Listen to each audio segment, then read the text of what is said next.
My dear listener, whoever you may be, wandering through the vast digital agora of YouTube, allow me to introduce myself. I am Plato, son of Ariston, of the Deme of Colotus. Yes, that Plato, the one with the broad forehead. You see, my real name is Aristocles, but my wrestling coach. Yes, I was quite the wrestler in my youth, won prizes at the Isthmian Games. If you can believe it, he took one look at my impressive cranium and started calling me Platon, which means broad. Either that, or my ideas were just too expansive for a normal name. I prefer to think it's the latter. I was born in 427 BC, right in the thick of the Peloponnesian War. Terrible timing, really. Athens was busy losing its empire, while I was busy being born into one of the most distinguished families in the city. My father's lineage supposedly traces back to the last king of Athens, and my mother? She was descended from Solon himself. Yes, the Solon, the great lawgiver. So you see, politics was in my blood. It was practically dripping from my aristocratic pores. My two older brothers, Glaucon and Adeimantus, you might recognize them from my dialogues, where they get to play the charmingly naive interlocutors while I, through the voice of Socrates, systematically dismantle their arguments. Family bonding, Athenian style. Now, let me tell you about my youth. I was groomed for politics, as any proper Athenian aristocrat should be. I wrote poetry, dithyrambs, lyrics, the works. I was going to be the next great statesman, the man who would restore Athens to its former glory. Then I met Socrates, and everything went wonderfully, disastrously wrong. Socrates was, how shall I put this? He was a gadfly, a barefoot, pot-bellied, snub-nosed gadfly who wandered around Athens asking questions that made everyone feel terribly stupid. And I, poor naive Aristocles turned Plato, fell under his spell completely. For about 8 years, I followed him everywhere. He never gave answers. Oh no, that would be too easy. He just kept asking more questions until your brain felt like it was being slowly unraveled, and I loved every agonizing minute of it. He taught me that the only true wisdom is knowing that you know nothing, which, coming from a man who clearly knew something, was both infuriating and brilliant. Then came 399 BC, the year the world ended as far as I was concerned. Athens, my beloved Athens, put Socrates on trial. The charges? Impiety, corrupting the youth. The youth! As if the youth of Athens needed any help being corrupted. Have you met Alcibiades? But no, they killed him. They made him drink hemlock, and I wasn't even there. I was sick.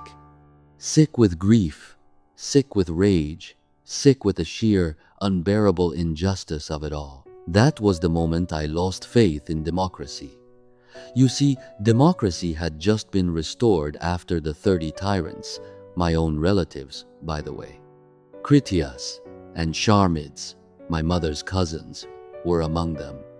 And let me tell you, they were terrible at being tyrants, ruthless, bloody, and utterly incompetent. I refused to join them, obviously.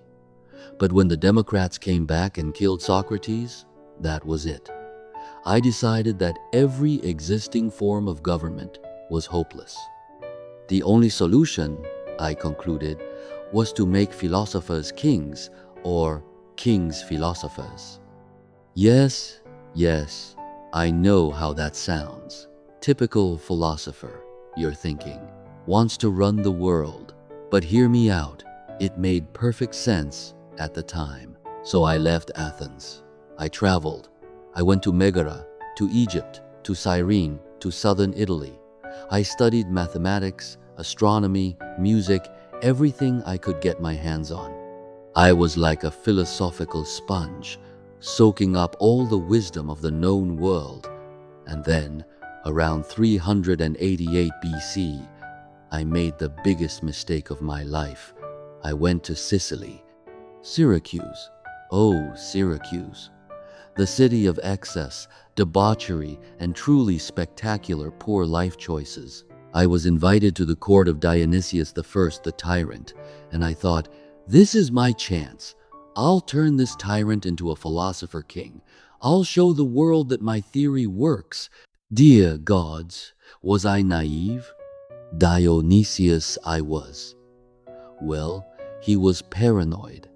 The kind of paranoid where you refuse to let anyone cut your hair with a knife and instead have it singed off with burning coal.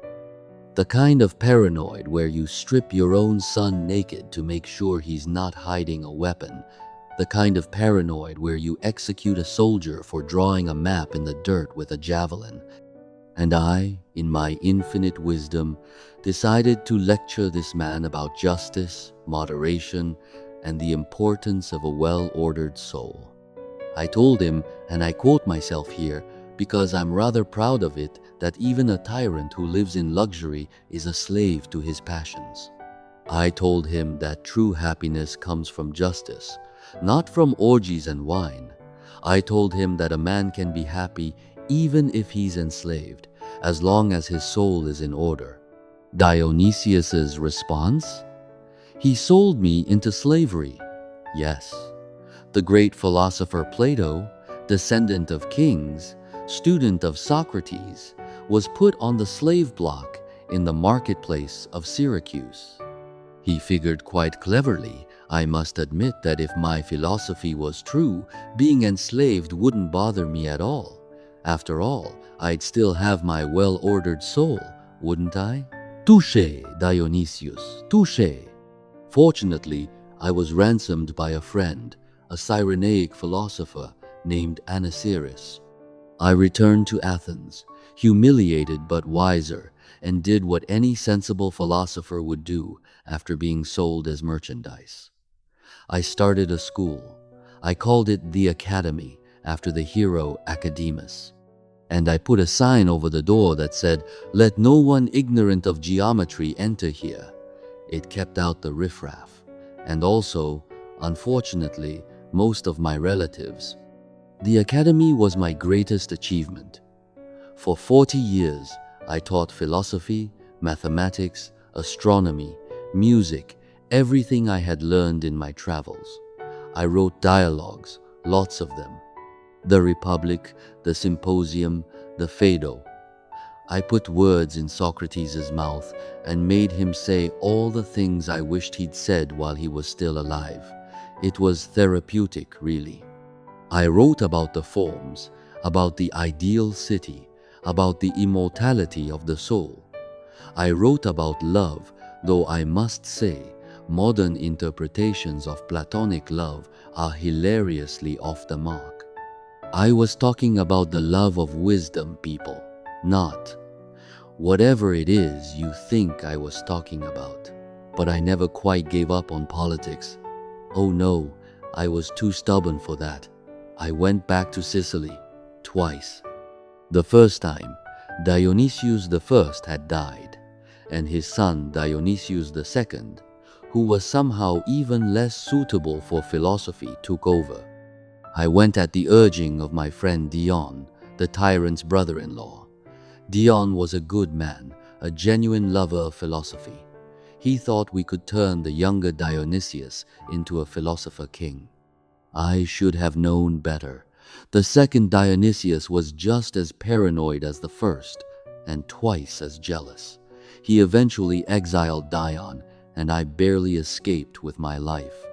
I went back a third time around 361 BC, hoping to mediate between Dion and the tyrant. It was a disaster. Dion eventually became ruler of Syracuse, only to be assassinated shortly after. All those years, all that effort, all that humiliation for nothing. You know, looking back on my life, I realize I was something of a fool. A well-meaning fool, but a fool nonetheless. I spent my youth dreaming of political glory, only to watch my teacher die at the hands of the democracy I once revered. I spent my middle years trying to turn tyrants into philosophers, only to be sold as a slave and nearly killed. I spent my old age writing about the perfect city, knowing full well that it would never exist in the real world.